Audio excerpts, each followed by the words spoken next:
Okay. Hello everyone and welcome to today's Holocaust Memorial Day webinar.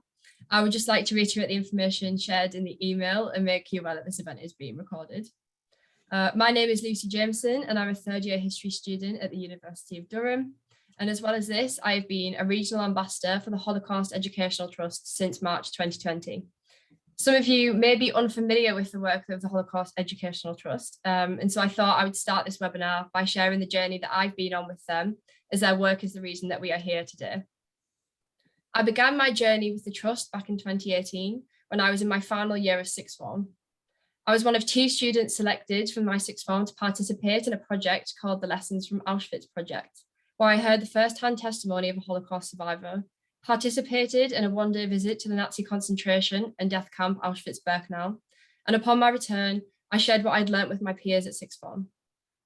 The visit was an emotionally challenging and difficult day, but I learnt so much, and I left feeling hopeful and empowered that I could take proactive action to continue educating my peers about the Holocaust. My completion of the Lessons from Auschwitz project has allowed me to do some incredible things.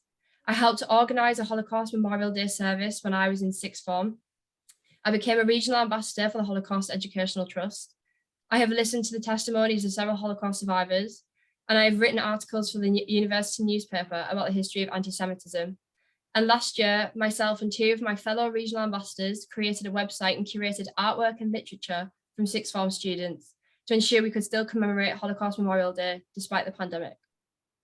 This year, to commemorate Holocaust Memorial Day, we are privileged to be hearing from Professor Tim Cole, who will be interviewed by Dr. Markian Prokopovych about his research on the Holocaust. Professor Cole is Professor of Social History and Director of the Bristow Institute at the University of Bristol. His research is focused on both the historical events of the Holocaust, as well as its post-war representation, with a particular interest in spatiality. His books are focused on ghettoization as acts of urban replanning, on the socio-spatial histories of ghettoization and deportation, and on the ways that different sites have been the focus of different narratives of the Holocaust. Alongside these interests, Tim has explored the use of new methods from the digital humanities and also has an interest in environmental history approaches. Professor Cole will be interviewed by Dr. Markian Prokopovych. Dr. Prokopovych is Associate Professor of Modern European History at Durham University. His work focuses on the history of Central and Eastern Europe in the 19th and 20th centuries, in particular the Habsburg Empire and its successor states. He is a Fellow of the Royal Historical Society and is involved in urban and cultural historical networks in the UK and continental Europe. The interview will last for approximately 40 minutes and there will be about 15 minutes for questions at the end. Feel free to send your questions in via the Q&A box at the bottom of the screen throughout the duration of the interview, and we will do our very best to make sure that they're answered. Without further ado, I'll hand over to Dr. Prokopovych and Professor Cole. Thank you very much, Lucy. First of all, for the introduction, of course, but for actually organizing this event, which I think marks very nicely some of the work that we are doing here in Durham. Now, I have a couple of questions, and I'm going to start with one that might be a bit odd to start to ask an eminent scholar of Holocaust history. But we have some students here, and I think it might be interesting for them to learn, to hear from an established scholar how they actually came to research what they research. So how did you come to researching the Holocaust, if I may ask? Yeah, it's a great question. I think there's probably 2 parts to the question, and one is more personal, and then one is more like contextual, I guess, and more meta, and more maybe me thinking as a historian. So the personal side, I think, is very much about the people who taught me. So I don't know about you, Markian, but I think I ended up doing what I did do because of really inspirational teachers that I had at university. So in my first year at university, I had a tutor who was working on Vichy France, and was thinking about collaboration in Vichy France. And so it was really through him that I first encountered, in many ways, questions like collaboration that I think became ultimately quite interesting to me throughout the rest of my career. And so in some ways, I think it was partly him. And then when I was a student as well, there was someone who you'll know, George Mosse, a really eminent historian who came as a visiting scholar when I was a student. And it was one of those, he gave a series of guest lectures, and it was one of those unusual experiences where rather than the numbers of students diminishing, they grew across the course of the guest lectures. And I'm pleased to say I was there at the beginning. So I was there at the first lecture with about 30 students. And then we told everyone, we're like, you've got to hear this guy because it's kind of extraordinary. So George Mosse was an extraordinary historian, I think, of Nazi Germany, and a really, in some ways, kind of cultural historian, social cultural historian of Nazi Germany. And so it was the two of them, I think, who really inspired me. So I suddenly encountered people who were working on different aspects of, I suppose, broadly the Nazi state and the Holocaust and questions of collaboration. And they just captured my imagination. So it was really as a young, first year history student that my imagination was captured. But if I step back from that, I think I also kind of position myself in a very much in a historical moment. So I was an undergraduate between 1988 and 1991, which probably sounds like ancient history, doesn't it? So everyone on this call, it's like before you were born. But it was a moment where I think for me, I see myself as almost part of that Schindler List generation, where within Western Europe and the United States, I think the Holocaust was becoming a much more dominant trope, or much more significant within popular culture and discourse. And I also see myself as very much a kind of fall of the Berlin Wall generation.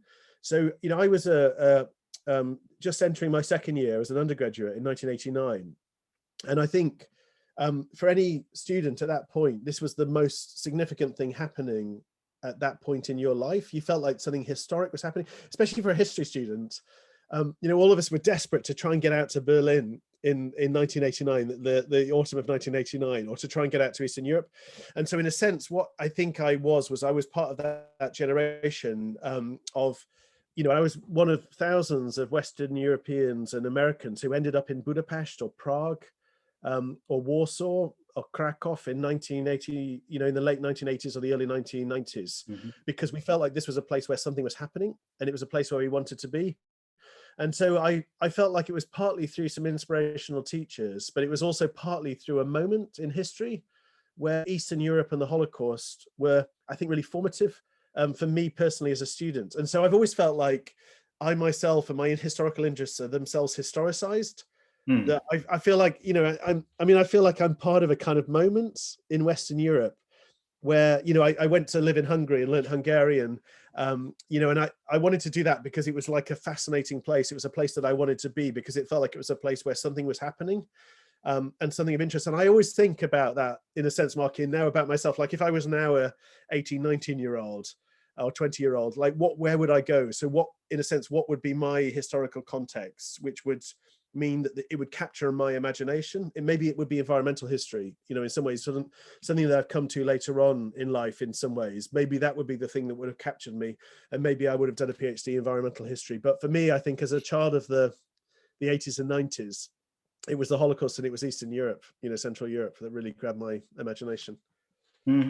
Thank you. Now that's very interesting. That's I think a lot of us think about the late 80s and early 90s in a very particular way, even if some of us might be coming from other directions to that region. But it's absolutely understandable. Thank you. So can I ask you more generally about your work then? You work on the Holocaust, but so many other people work on this. This is a huge field. It's growing all the time. There's so much that's being constantly produced.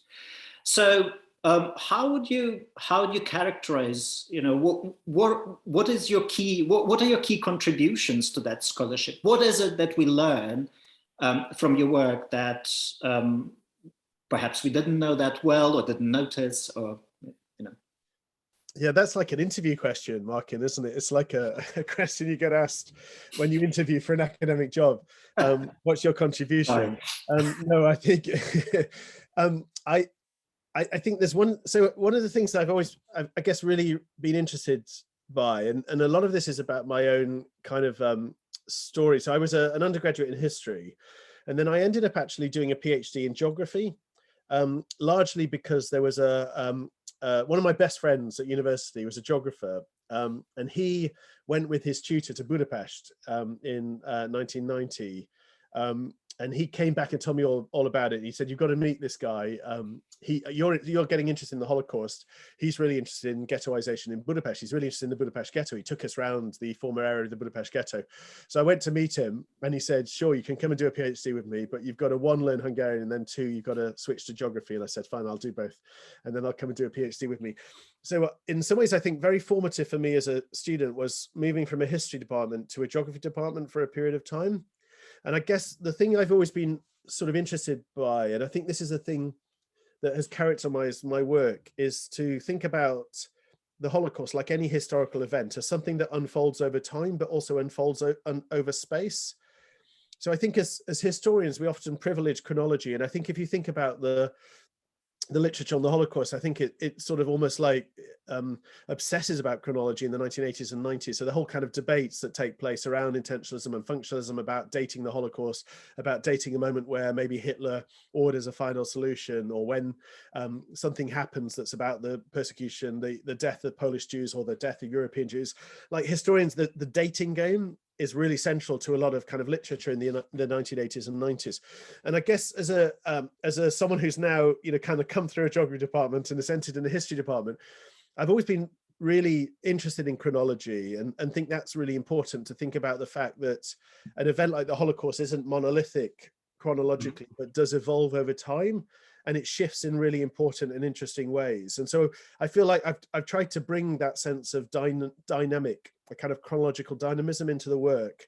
But I think I've also tried to bring a sort of spatial dynamism, or an attention, paying an attention to the fact that the Holocaust isn't a historical or a geographical event, but it's implemented and experienced and evaded in real times and real places, and that those places really matter. And I think, you know, in thinking about place, it's not just thinking about space in a more kind of almost abstract concept, you know, like the ideas of Raum within Nazi thinking around Lebensraum, or kind of intellectual ideas about space, but also thinking about the real materiality of place. So actually, what are these places like, and what does it mean to hide in a forest as opposed to hide in a cellar? Like, this is all part of the Holocaust story, but actually these might be really different Jewish experiences, and there might be different pressures and tensions and different opportunities and possibilities and fears there. And so I think if you take the work as a whole, I guess what I hope I've done is in some ways asked historians to say, let's not just think about the Holocaust as an event that unfolds over time and has a kind of temporal dynamism, but also has a sort of spatial dynamism at both a sort of macro and micro level. So partly that it's an event that moves across the European continent in a kind of dynamic way. And things like the East are really significant to think about when trying to understand the Holocaust.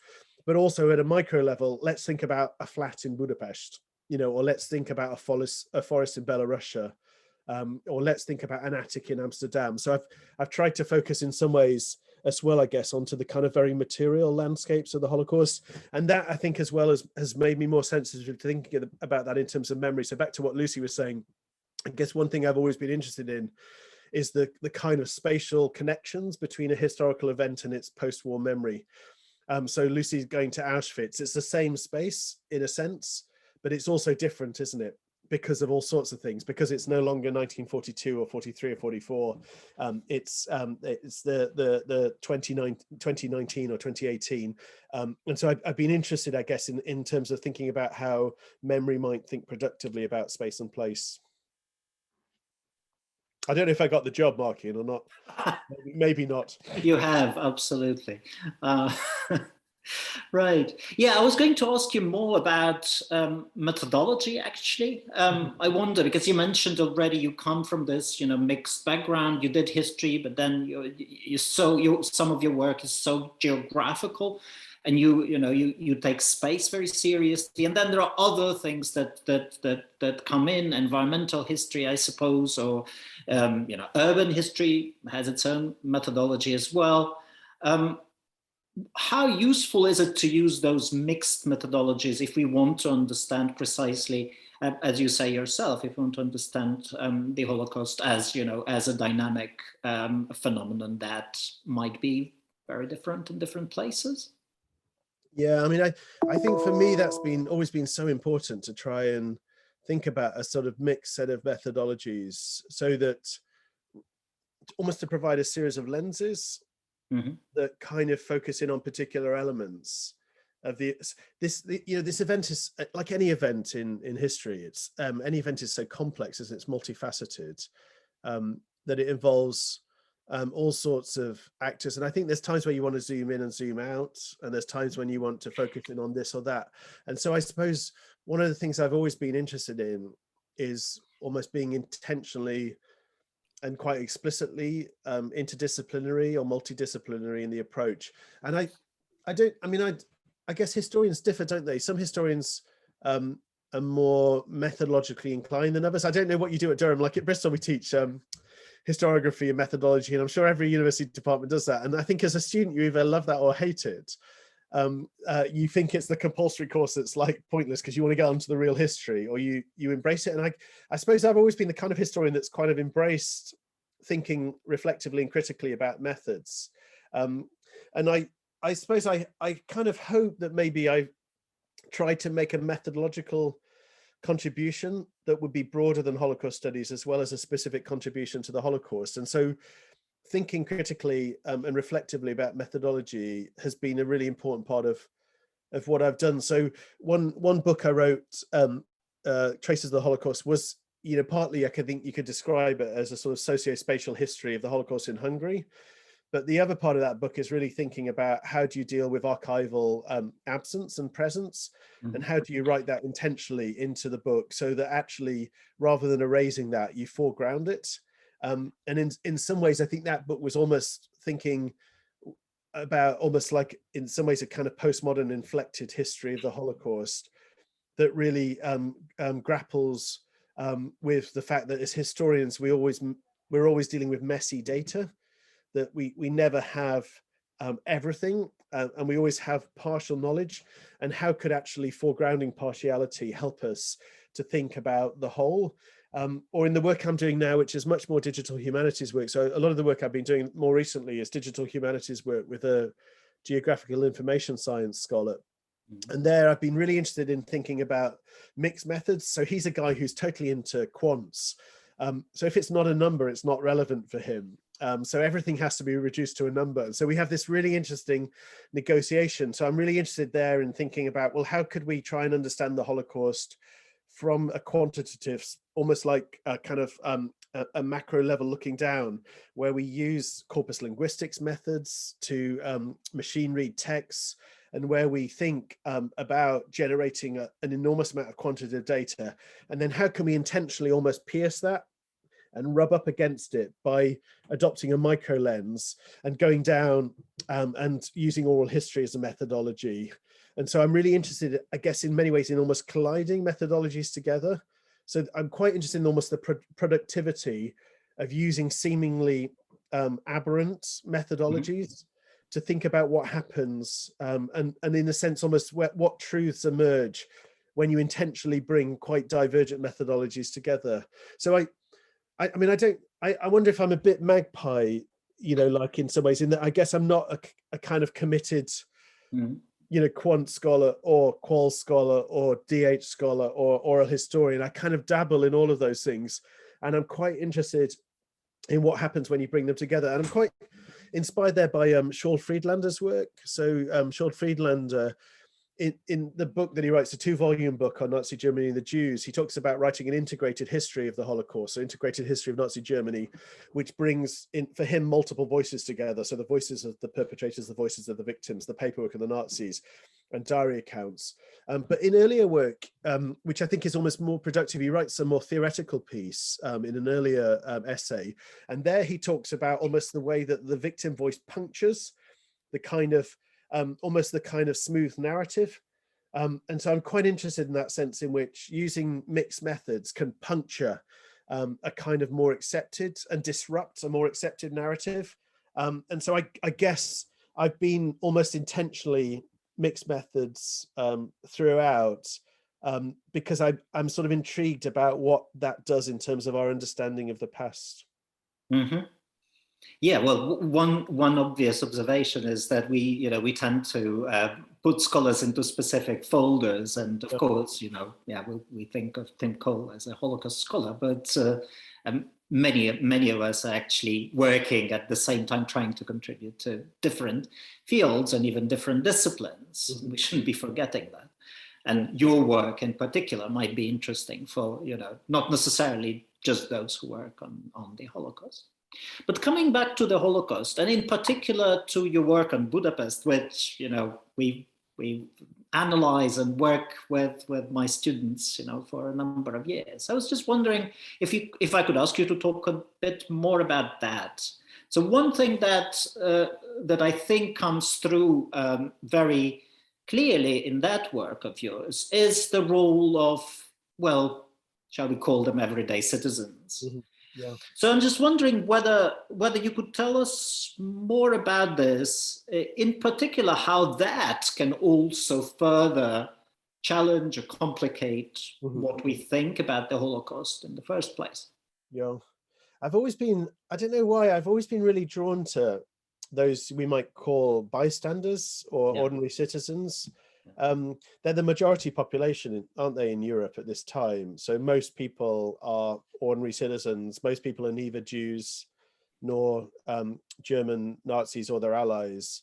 And so I've always been drawn to them. And I don't know, like, if I'm self-reflective, I don't know if that's partly because of who I am, that I'm not Jewish, I don't have any family connection to the Holocaust. I'm just a kid who grew up in Preston in Lancashire. So I'm like just an ordinary kind of guy. And I wonder if I'm almost intrigued about ordinary citizens because I see myself as just an ordinary citizen. I mean, maybe naively, but I kind of imagine myself, if I don't know if you ever do that, but if I don't know if historians, we ever put ourselves back into the historical periods we're studying, that I imagine I'd probably just be a guy living next door to someone in an apartment in Budapest, because that's kind of maybe who I am, just, someone who's a fairly ordinary guy, and so they've always intrigued me. And I suppose one thing that intrigues me about them is that their voices are often not present within the archival trace, and I think we're all interested in this as historians, aren't we? We're really interested in those kind of silence voices, or the way that archives themselves have a kind of politics to them. And so if you think of the archive that emerges post-Holocaust, it's partly the archive of the state, which is the typical story, isn't it, of any archive, that states generate and maintain archives. I think the thing that's maybe unusual about the Holocaust, and we might want to talk about this, about why, is that there's a really strong archive of the victim that emerges, in particular the survivor's voice. And so survivor testimony becomes, this really central narrative mode. And Lucy talked about, hearing the story from a survivor as a sixth former. And so we have this vast archive of survivor testimony. The Shoah Foundation alone has 54,000 interviews with Holocaust survivors, many from, say, somewhere like Budapest, more than enough to listen to in your lifetime, literally. And so the one voice we don't have much of, I think, is the kind of ordinary citizen, just the person who lives in an apartment building in Budapest that has a Jewish neighbor. And so I think I've always been drawn to try and think about, well, what kinds of sources might enable us to find their voice. And I think one of the things, and I'm sure this is true, Markian, in your own work, is that when you go into research, you go in with a set of questions, but in some ways, research is always this dance between your questions and the archive itself, and what you start to discover in the archive. And I always remember this day when I went to, a little bit about East Central European archives, and how difficult they are to navigate sometimes, that they're not very well catalogued in time often, and you sometimes have to kind of get through the gatekeeper. You've got to get through an archivist. Absolutely. I remember once in the Budapest Municipal Archives, I'd kind of sweet talked the archivist, and we'd I'd shown her pictures of my mum and dad. She showed me pictures of the grandkids, and we got to this point where we were, there was a relationship building. And I remember, and I talked, she said, well, what are you interested in? And I said, well, I'm really interested in 1944. I'm interested in, the time when Jews are placed into a ghetto in Budapest. And she's like, but you shouldn't be interested in that. There's much more important things to be interested in. I was like, no. And then I remember one day when she, I'd go in every day and we'd chat, and I'd say, I'm back again. again, and I'd like to know more. And what do you have? And I remember one day she said, right, I've got something for you. So I sat down, and what she opened up was a series of petitions, of letters written by non-Jewish residents, neighbors in Budapest to the Budapest authorities at the moment when ghettoization was taking place. And I think it was really hearing their voices. So in a sense, opening that, blowing the dust off and opening those up, where I was like, actually, this is suddenly really interesting. This allows me to try and understand a little bit about what the role of an ordinary neighbor might have been in 1944. And in particular, I think I was really interested in thinking about how we might think about those we often dub as bystanders as much more active, as much more engaged in really complex ways, sometimes in seeing this as an opportunity for material enrichment, to take the beautiful apartment next door that belonged to a Jewish family, or to express anti-Semitism and say that these are dirty Jews living next door and want to get rid of them, or to do all sorts of things in between. And I think that was a point where suddenly it was almost, I guess as a historian, we're always dependent upon the archive, aren't they? We without the archival traces, we can do nothing. I mean, I suppose we'd end up as fiction writers, wouldn't we? We'd be imagining. But it was suddenly a case where I found hundreds and hundreds of letters. And it felt like this was a really rich way to try and understand the voices of those who were living next door to Jews. And up until that point, all of the research I'd done was much more within the state archive. So I'd been working much more with kind of traditional state archive materials from the mayor's office and from the national government, from the foreign ministry. So the kind of stuff and so in some ways I wanted to tell that story. I wanted to tell the story of what Hungarian officialdom was doing, because I was very interested in the relationship between the Hungarians and the Germans in enacting elements of the Holocaust within Hungary.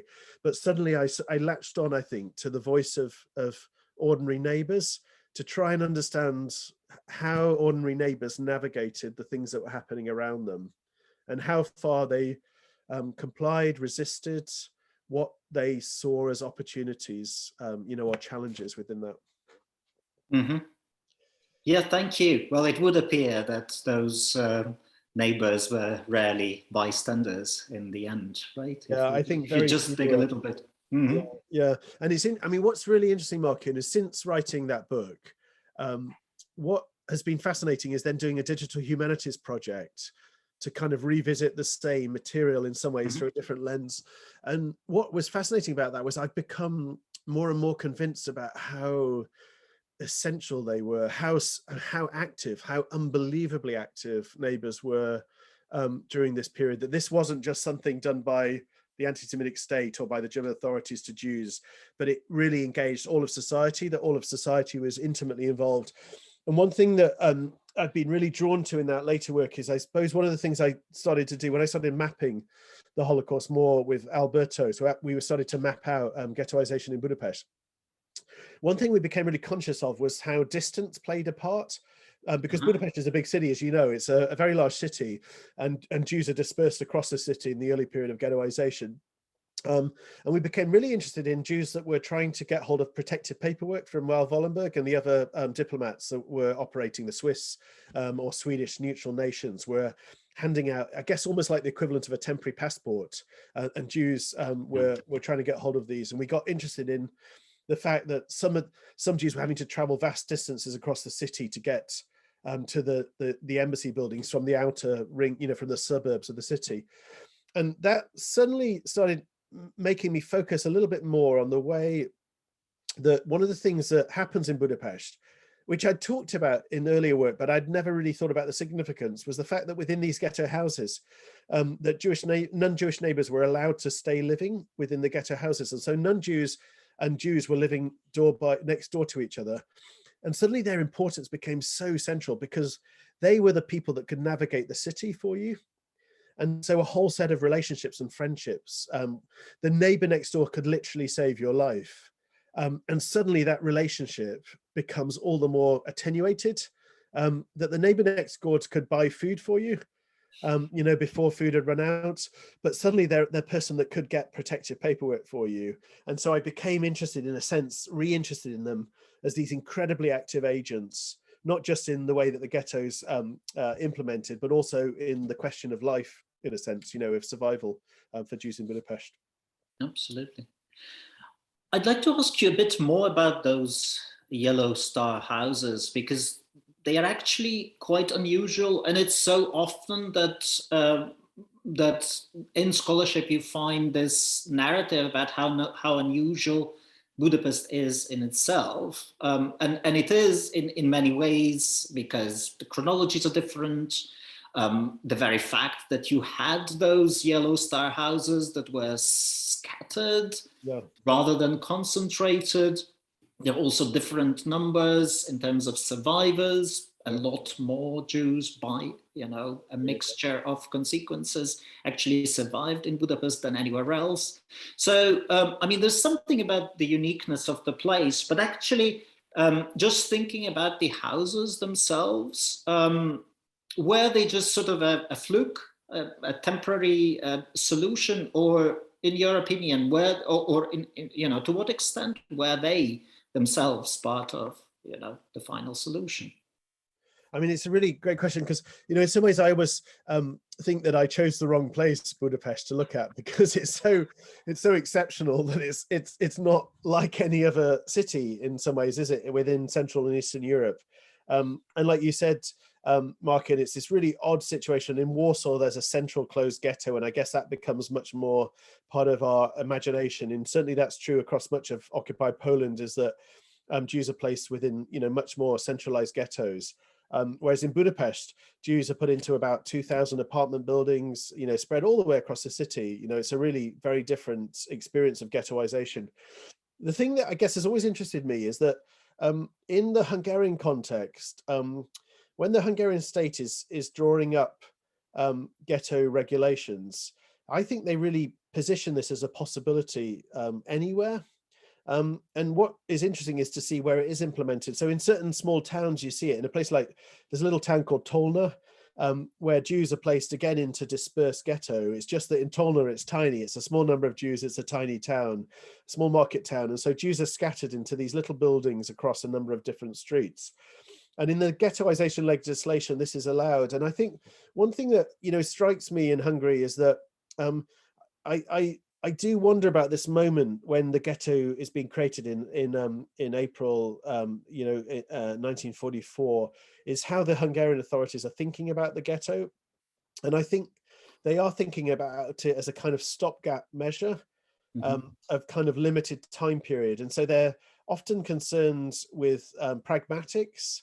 And the reality of Hungary in this period is that Jews and non-Jews live intermingled, especially in a place like Budapest. As you know, Markian, Budapest is a place where Jews are intermarrying, and where many Jews are assimilated. Some Jews have converted to Christianity. Some Jews are still very religious, but other Jews have converted and become a part of the kind of Hungarian middle class in the city. And so Jews and non-Jews live literally cheek by jowl within the city. And there's certain parts of the city, maybe around the Dohány utca synagogue in the 7th district, that are quite Jewish. But actually, if you look at the census data, Jews live all over the place. And I think the Hungarian authorities know this. And it's a city where, in a sense, it's hard to separate out Jews from non-Jews in the way that ghettoization demands. And so I've always felt that what they implement is this kind of pragmatic solution, which is to have some kind of separation, but separation at the scale initially of the apartment building rather than of a number of streets. But fascinatingly, actually, ultimately, they go for separation at the scale of the apartment, the individual apartment, because they permit non-Jews to live within these yellow star buildings. And so it's one of these cities where you find this attempt at separation, spatial separation of Jews from non-Jews, but it's an attempt that is at the most kind of the finest point of resolution you can imagine, which is that Jews will be in these apartment buildings. And in those apartment buildings, in those apartments, Jews are overcrowded, a family to a room. And so families move in together, and there's certain apartments where they can no longer be. So Jews are excluded from many apartments in the city. But it feels like this very pragmatic solution. But I definitely see it as part of the final solution, that I see it as part of this kind of moment of separation of Jews and non-Jews, at the moment where also deportation begins to be talked about. And ultimately, I think what one of the things that you see in Hungary is that I think there's a sense in which Jews will be placed into temporary ghettos prior to going into these kinds of transit camps. that are often set up on the outskirts of cities, and then deported from there. I mean, I guess the big question remains, what does deportation mean to the Hungarian state in 1944? Does it mean deportation to labor, or does it mean deportation to death? I think that's still something that historians, debate, and obviously has a real resonance in contemporary Hungary politics. You mentioned your more recent work, in particular, working with digital humanities, and drawing back, or thinking perhaps back at about the uniqueness of the Budapest case. You worked on other cities, smaller and larger. To what extent do you think what you've done for Budapest, thinking about those specific locations, distances, that specific methodology, is it applicable elsewhere? Do we need to modify it? Can we talk about other Holocaust cities? Yeah, I mean, I really think we can, and we probably should, because I think actually the Holocaust has been in some ways relatively absent from urban history, or urban history approaches have been relatively absent from Holocaust studies. I think Holocaust has tended to focus on the camps often, I think, isn't it? That in some ways it's focused on the kind of end point often. So either more recently on the killing sites where the Einsatzgruppen are killing Jews, on the outskirts of towns and villages in the former Soviet Union, occupied Soviet Union, or on the death camps within occupied Poland, or maybe the camps in the Reich, where Jews end up at the end of the war. So in some ways, the focus has understandably maybe been on those kinds of sites of death or of incarceration. The concentration camp becomes a kind of motif in Cold War Europe, doesn't it? With the Gulag, that the kind of Gulag and the concentration camp become a kind of central concern. And so often I think what's missing is the more, I mean, in a sense, it's the more ordinary history of how urban space is reshaped along racialized lines, which I think has relevance for many contemporary cities. And I mean, I've always wondered, like, one thing I've always thought would be lovely to do in some ways is to bring together scholars and to write a kind of edited collection, which would be a series of Holocaust cities. So taking, Paris, Berlin, Vienna, Budapest, Warsaw, taking a series of the capital cities within Europe and thinking about, well, actually what happens during the German occupation if you just think through the lens of urban history and think about buildings and about streets and about street networks and about shops and about cultural spaces and about restaurants and about parks and about trams, the kind of infrastructure, the stuff of urban life, about neighbors, about caretakers who are downstairs, opening the gate into these apartment buildings across Central Europe, and into places like Paris as well, the concierge, the janitor, the Házmester in Budapest. Like, what would a comparative urban history of the Holocaust look like? And I think that is one thing that I still think at the back of my mind is something that we're missing in some ways, is to have that kind of comparative urban history. I think things are maybe changing a little bit. I think there's been some really great work done by Polish scholars on Warsaw. There's amazing work being done by a team in France on Paris at the moment. And so maybe I think that work is being done, that actually we could start to bring some of that work together. I'm not interested in rural places, because I'm really interested in forests and I'm really interested in some of the environmental history, but I think there is something distinctive about genocide within an urban space. And I think, one thing that's really striking to me about Budapest, which is really unusual in Budapest, is this late stage of the war where Jews are being shot into the Danube in a genocide in the center of a capital city. And I think that's really unusual. I think what's interesting, actually, talking to colleagues in France, is that you see some of the same phenomena happening within France in 1945 at these late stages of the war, if you like, that the killing places are not within the camps, but they become much more part of the ordinary infrastructure of either urban or rural life again. In late 1944. And I think that's one of the parts of the Budapest story that I almost find the most unsettling, is how, the center, Budapest very well. It's a beautiful city. It's the Paris of the East. It's an extraordinary place. But for a few months in the late 1944, it becomes a killing ground for Jews. And that is a part of that urban history, I think, isn't it? Yes, absolutely. Well, what a wonderful idea. Colleagues, if any of you is interested in contributing to the new volume that Tim is editing, then just get in touch with him. Can I ask maybe one last question before we open the floor to the audience? Some of your work also was much, was dealing with much more contemporary issues, and I mean in particular how the Holocaust is being remembered and how it's being displayed. Yeah. Can you talk about good and bad approaches? Something that you would think as an optimal one? Is there such a thing at all? Yeah. I mean, that's a really interesting question, Markian, because I suppose I was unusual in that my first book wasn't my PhD. My second book was my PhD. I wrote a first book called Selling the Holocaust. So this is back in 1999, so a long time ago. And it was a book very much of a moment, I think, which was a kind of critique in a sense. It came out at the same time as the work of Peter Novick, Holocaust in American Life. So the books came out in the same year. Norman Finkelstein's Holocaust Industry came out a year later. That I think is quite a different book. I think Novick and my books were books that were kind of very much like written from historians who were critiquing a kind of a moment in the 1990s that I see myself as part of. I've already said I'm part of the Schindler's List generation. Like, I remember watching Schindler's List in the movie theater, like I'm sure you do as well. Yes. And that I'm part of that kind of early 90s moment. But I think by the late 1990s, I was becoming, in some ways, kind of unsure, critical of some of the ways that the complexity of the Holocaust was being reduced to what seemed like a very overly simplistic mantra. Or kind of the language of never again had kind of emerged as a sort of default, kind of easy thing to say.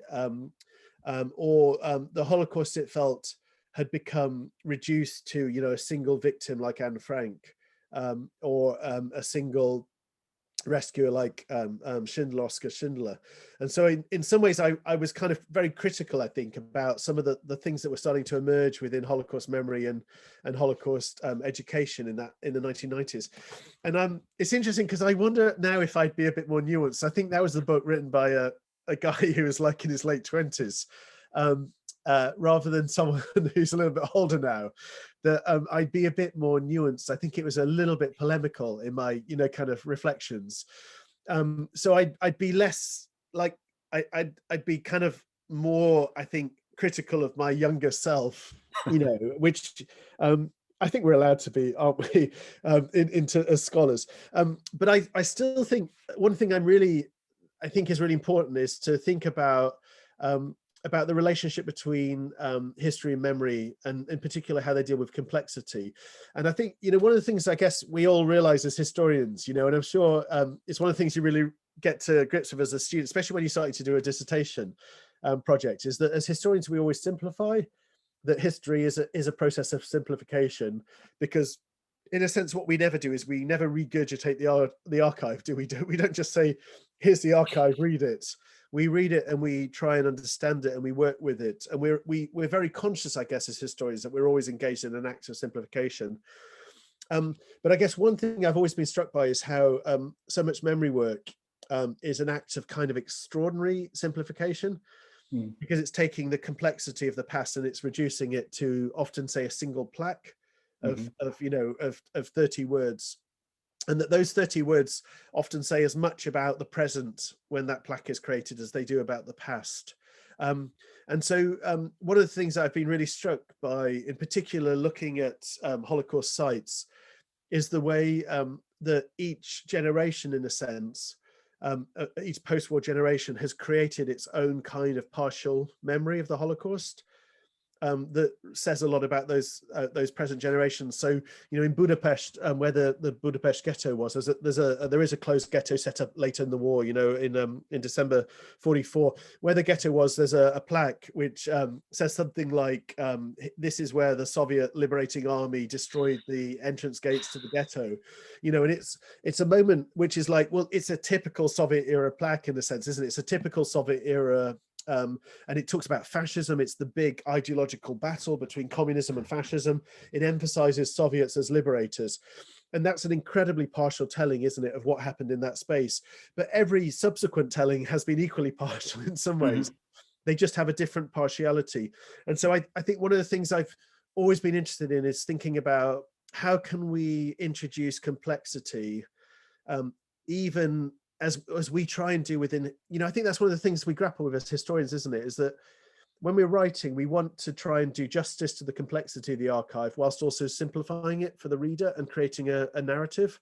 But I think there's a sense as a historian that, we just feel some kind of debt to the past of an honest appraisal of the archive and an honest rendering of the voices that we find there. And even when the voices are dissonant or they mess up with our thesis, we feel like they're really important to include or to grapple with or to challenge our thesis. And so one thing I've always been interested in is how can we have memory projects or museum projects that have a complexity to them and don't oversimplify. And it's really interesting, actually. One of the things that's been a really lovely opportunity over the last few years is I was asked by the Imperial War Museum to be part of the advisory board putting together the new exhibition. So there's new Holocaust galleries that we just opened in the IWM in London. And I hope that those Holocaust galleries have a complexity to them that maybe surprises people, so that you don't go in there and find what you expected to find from maybe a whole set of cultural tropes, but you encounter things that disrupt some of those things and cause you to think. And I don't want people to walk out of those galleries confused, thinking like, oh gosh, I haven't got a clue what's going on now. But I do want them to walk out saying, oh, it was more complicated than I thought it was. That actually, it's not just a simple story of anti-Semitism, racial anti-Semitism equals murder of Jews. Actually, there's moments where Nazi policy switches and suddenly Jews become valuable labor in 1944. Or there's an aspect where Britain's involved in a way I'd never thought about it. That in some ways, I think what we tried to do there with, it was a bigger team. Dan Stone, who's down at Royal Holloway, led it. Tony Kushner at Southampton was part of the team. Zoe Waxman at Oxford. And I think we were really lucky to have a really great team of historians who, in a sense, wanted to try and create a museum that maybe was not just up to date in terms of scholarship, but actually was trying to bring multiple complexities together so that as a visitor, you're questioning things and you're questioning your understanding. And I guess, in a sense, that's what we always try and do as historians, isn't it? I think that's what we're doing in our teaching, in our writing. That's what we want our students to be doing, is to be kind of critical thinkers who question things. And in a sense, I guess that's what I'm really interested in, is about how can museum spaces and memorial spaces do more than just tell you something small and overly simplified and kind of politicized, and actually how could it engage you in a much more complex conversation. And it's interesting because actually, one of the things one of the things I'm doing next week is I've just been writing the report for the History Commission in Bristol on the future of the Colston statue and the empty plinth in the city. So the mayor asked me to head up a history commission in the city. And that's been a moment again where I felt like we did a temporary redisplay of the statue. And again, what I wanted that to be was a kind of complex display that tries to engage people in a conversation and tries to engage people in critical thinking. And to say the past is never simple. The past is always a complex thing. And it's never morally simple. And that actually to invite people to kind of come to their own conclusions, I guess, is something that I've tried to do. And it's interesting, Markian, in some ways, like as a sort of young, in my late 20s, I wrote a sort of polemic. I think what's nice now in my early 50s is to actually be engaged in some ways in thinking about, well, what might that look like in practice? So to be involved in 2 museum displays, one in London, one here, which are trying to think about how can we have more complex representations of the past within museum space. Well, that was very inspiring, and also a very interesting moment of critical self-reflection. We don't see this too often. Thank you. Can I pass then over to Lucy for questions from the audience? Yes, thank you so much, Markian and Tim. That was excellent. It was a really, really insightful conversation. So we have quite a few questions, but I'll try and whiz through some of these. So the first question came in from Isaiah and asked, thinking of your mention of Schindler's List and the context of today as National Memorial Day, I'm wondering about the role of popular culture and popular history and the geographical variation of the Holocaust. Has the geographical focus of its memorialization in the popular sphere shifted over time? And where do you see spatial silences in Holocaust memorialization? Great question, Isaiah. Really good question. And that's something, you know, that's really interested me in my own work. I think one thing that fascinated me was when I was a graduate student, I went to Auschwitz for the first time in the early 1990s. And I thought I'd got a handle on what the Holocaust was. And I went to Auschwitz and I was like, wow, this is a really different way of telling it, telling the story, you know, because it was a story where Polish communist prisoners were much more central at that point in the early 90s. And then I went to Israel in the 90s and I went to Yad Vashem, the old Yad Vashem, and I was like, wow, this is a really different story of the Holocaust. It's a story where Auschwitz isn't central, but the Warsaw Ghetto is central. And it's central because of Jewish resistance. It's central because of the Jewish Ghetto Revolt in 1943. And that's the turning point in the narrative. And it makes, you know, connections between Jewish heroism in 43 and Jewish heroism in 48 when Israel's founded. And so one of the things that I found as a graduate student in the 90s was suddenly encountering these very different Holocausts being told in these different places. And I guess I'd never, you know, I mean, it's stupid, but I never imagined it. I kind of thought, well, my Holocaust is everyone else's Holocaust. You know, the Holocaust that I've encountered as an undergraduate in the UK is the Holocaust that everyone else has encountered, or the Holocaust that I'm starting to experience. You know, and I think what you find, I think, is these very different tellings of the narrative, the very different tellings of the story in very different places at very different times. One of the suggestions, I guess, in some of the more recent work is that there's a kind of global story that starts to emerge. Cosmopolitan memory is what Levy and Schneider talk about, where they suggest that there's a kind of global narrative that starts to emerge, in particular around human rights, and in particular, I think, out of the United States. But I still think there's really significant local and national differences to the kinds of stories we tell about the Holocaust. In a sense, it's a shared event, but it's also in a sense a divided event, or there's a divided memory of it, which, you know, persists until the present day. And I think as you know, I think in some ways, in many ways, it's almost at a kind of more meta level fascinating as a historian to kind of almost like think about globetrotting and finding the different resonances that the Holocaust makes in different places and how particular stories resonate. Because I think what that shows us is it shows us, you know, as all of us know, you know, a lot of us have got more interested in memory, I think, haven't we? The ways that contemporary memory tells us a lot about the societies in which that remembering is done and the kinds of values and attitudes and ideas that are central to those societies. So I think there's you know, despite the emergence of kind of pop culture, so certainly something like Schindler's List becomes a film that has more than American viewership. It's a film that has a global audience. I still think there's a persistence of national approaches within memory culture to the Holocaust. And I think there's also a persistence of national historiographies actually as well, in a really interesting way towards the Holocaust. So that's one thing that, again, I've always really enjoyed is, like, I love going to conferences in Paris and listening to French historians talk about the Holocaust, because I'm like, this is the same event, but it's like a totally different lens. It's through the lens of a kind of French historical tradition where a different set of questions are asked compared to, say, within the Anglo-American tradition. Or I go to Hungary to Budapest to a conference and I'm like, oh my gosh, this is amazing. They're steeped in a Hungarian historiography and a Hungarian historical tradition, and they're asking really different questions. And so to me, that's always been a really kind of enlivening thing, that there's not a single memory culture or a single historiographical culture, but those cultures themselves are very much historicized and geographical, that they're rooted in national historical and cultural traditions. And in a sense, maybe long may that continue, to have that kind of diversity of approach to history and memory.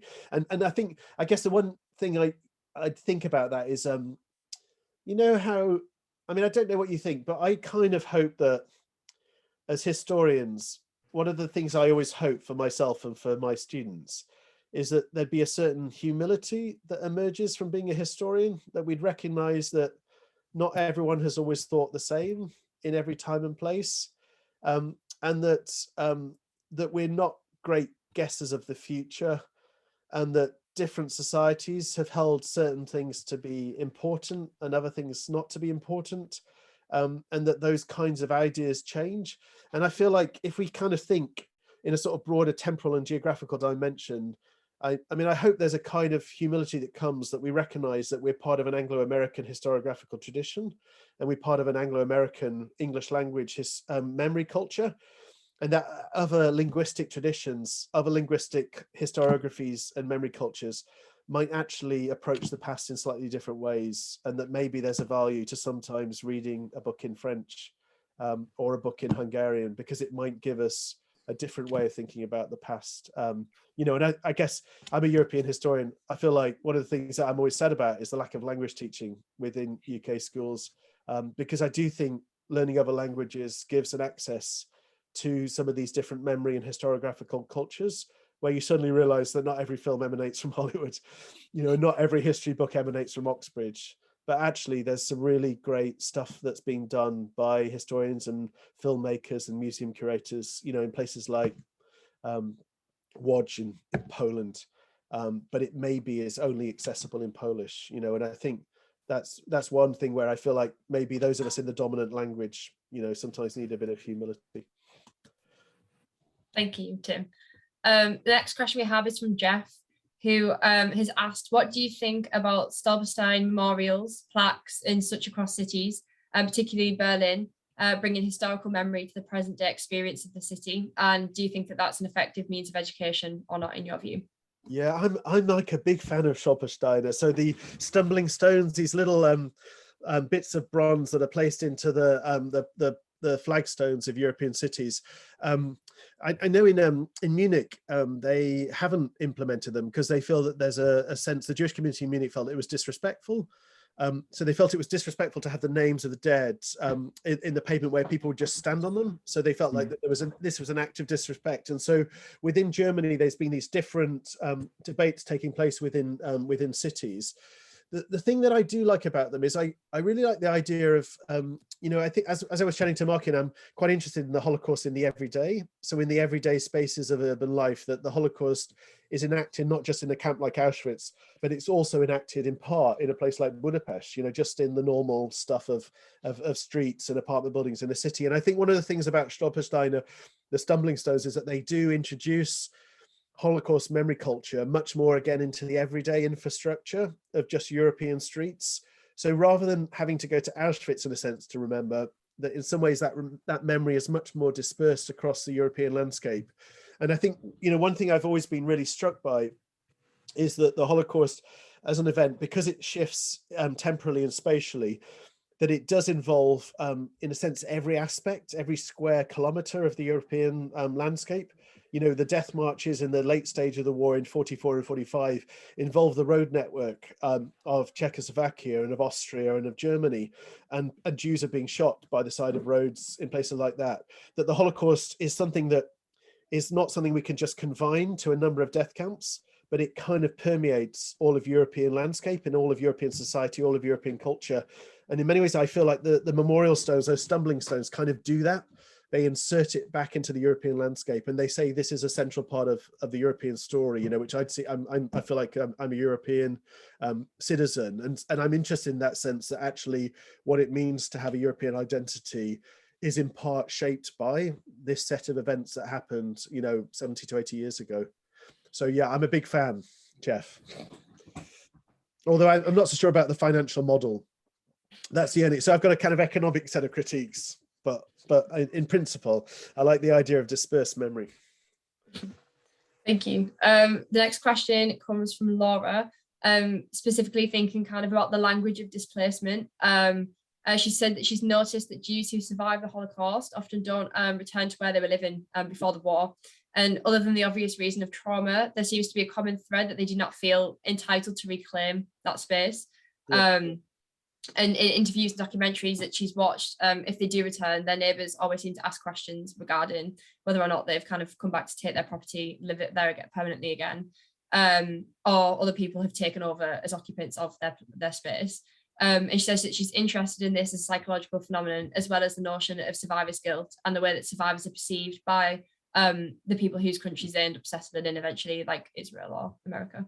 Yeah, I mean, and that's such an important question, I think, because it points to, you know, one of the ways of thinking about the Holocaust is to think about it as mass displacement of people. I mean, war does that, doesn't it? That's one of the kind of characteristics of war, is that war is about mass displacement of populations. And that's really true.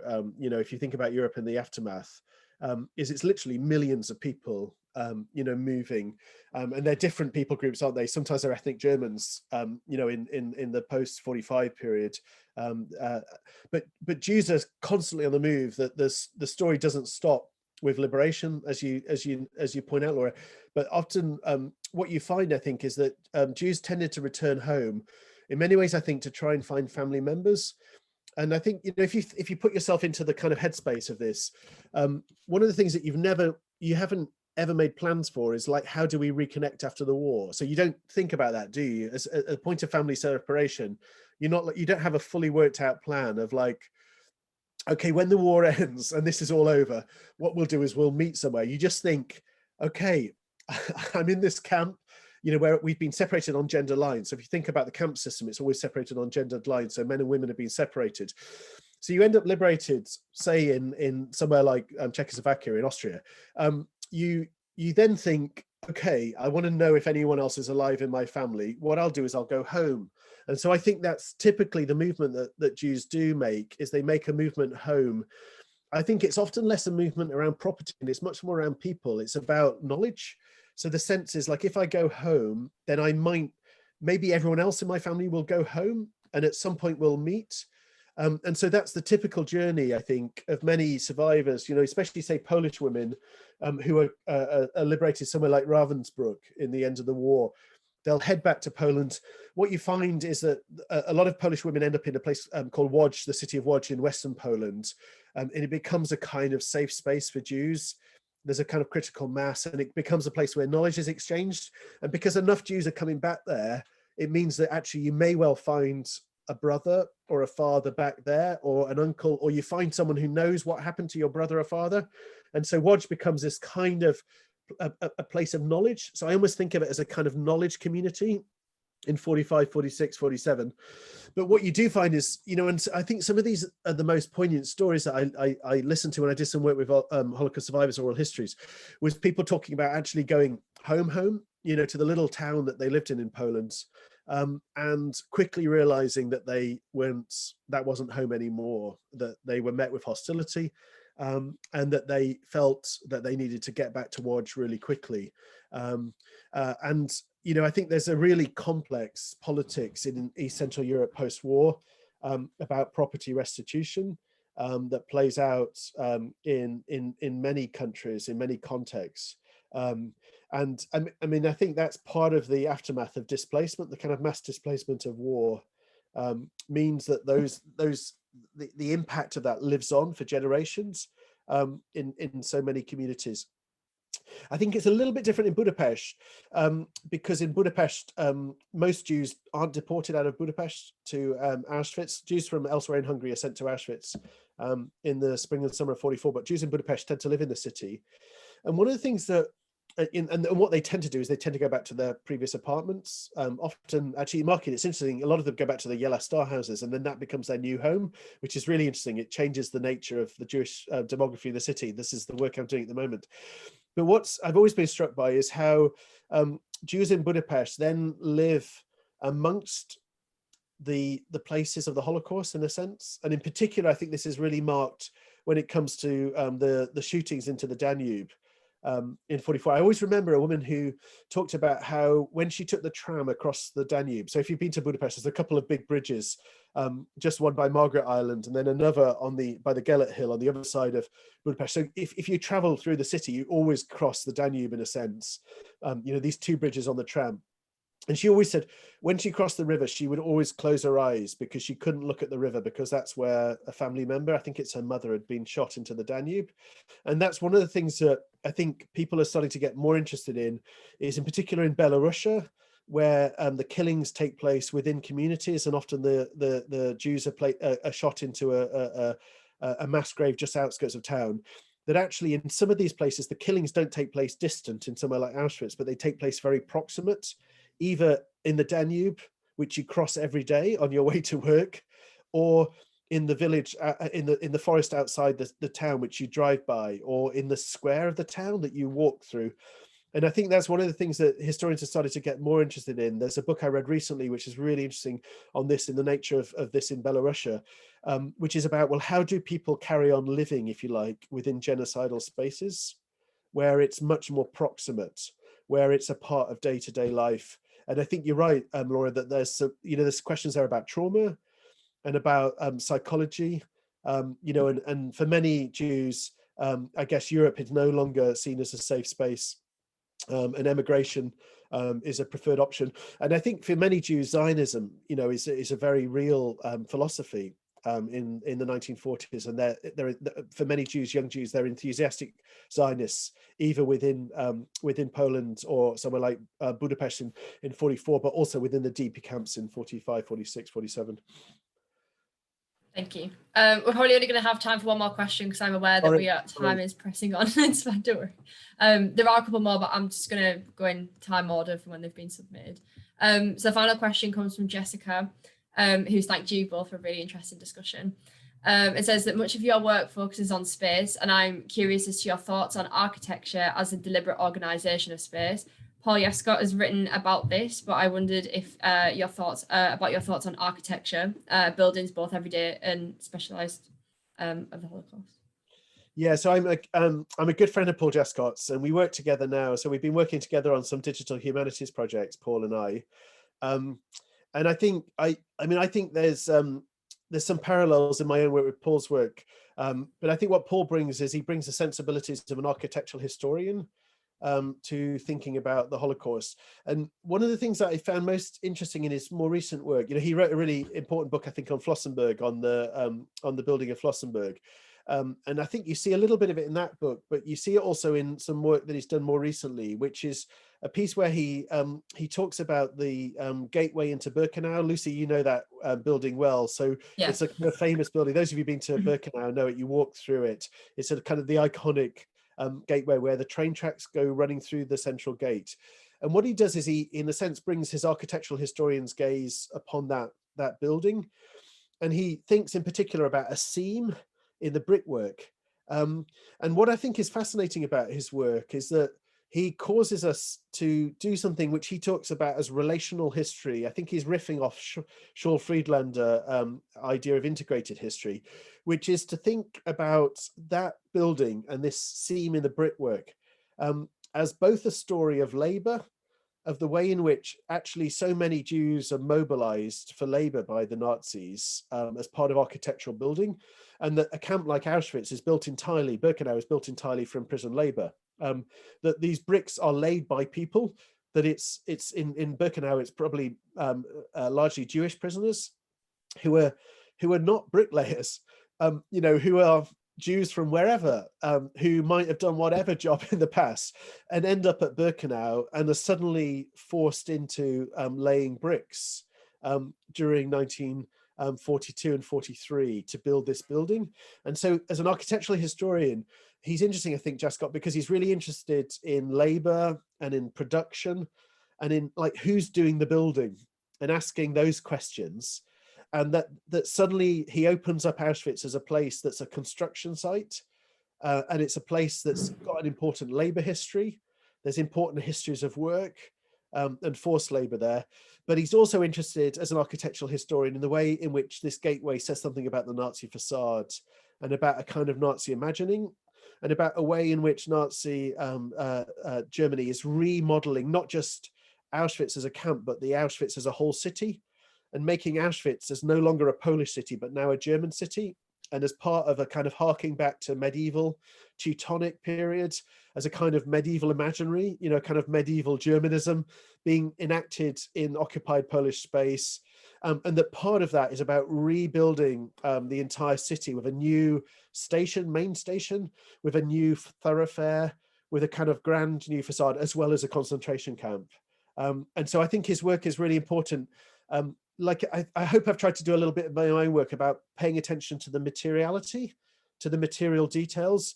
And I think what I really like about Jascott's work at the moment, and especially that relational stuff, is I think it does a little bit, I guess, some of the stuff I've tried, you know, I've tried to do with this mixed methods approach, which is to pay attention to individual bricks, but also to pay attention to the entire Nazi project.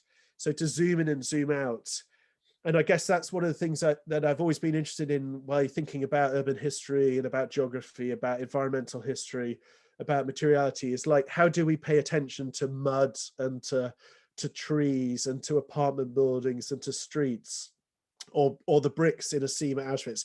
But how do we contextualize those and situate those with these much bigger systems, which include, you know, the bigger ideologies of things like National Socialism? And I think that's where the really interesting architectural work is going, I think, is work that combines interest in architects with work in interest in bricklayers. Brilliant. Thank you so much, Tim. And unfortunately, that's all we have time for tonight. But I'd like to thank both Professor Cole and Dr. Prokopovych for taking their time this evening to come and commemorate the Holocaust Memorial Day with us. And thank you to all of you who have attended this evening as well. I hope that you've learned something new and that you all have a fantastic weekend.